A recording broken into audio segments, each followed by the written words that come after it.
Brett, take us through the background, remind us of the background of this. Why is this back in court?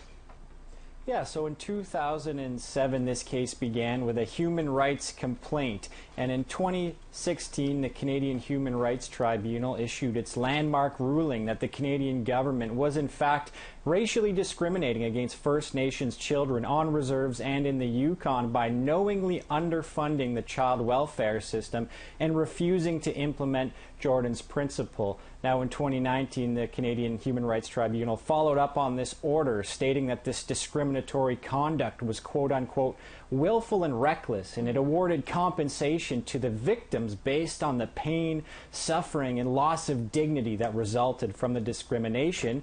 And then in 2020, it ruled again, broadening the scope of Jordan's principle to include certain non-status First Nations kids who live off the reserve if they meet certain eligibility criteria. And it's these latter two orders which are currently under appeal.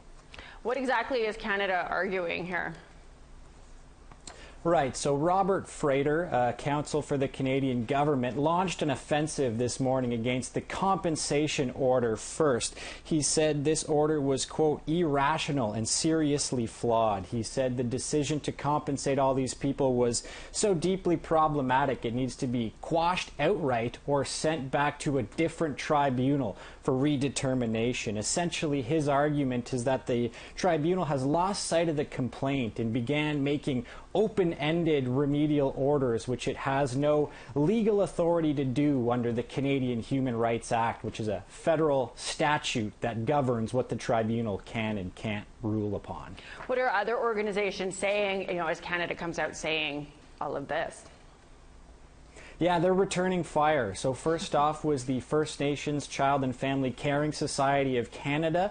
Its legal counsel, Sarah Clark, gave about an hour and a half worth of testimony today. She characterized Frater's argument as technical, legalistic, and ultimately irrelevant. She said he was trying to gloss over the harm and pain and suffering and even death that resulted from Canada's discriminatory conduct. She called their legal strategy, quote-unquote, a shameful attempt at trying to save money. She said the tribunal's rulings were quite logical and coherent based on the facts of the case, and she urged the court not to interfere lightly with those findings. Well, and, the House of Commons had passed a motion recently saying that Ottawa should drop these appeals. That's obviously not happening. What's the political fallout of all of this? Well, here in Ottawa, this is expected to be an election year, and these appeals are occurring in a heightened political climate following the discovery of what are believed to be children's remains in Kamloops, BC. So you can expect the NDP to keep hammering away at the Liberals because of their decision to continue with this appeal. It was passed unanimously with support of the Liberal backbench, but not Trudeau and the cabinet, as well as some of their key lieutenants. They were registered as abstentions, so even though it passed unanimously, those are some pretty key abstentions, and you can expect them to keep taking flack for that. Well, we will be following your story as you follow all of this unfolding. Thanks, Brett. Thank you.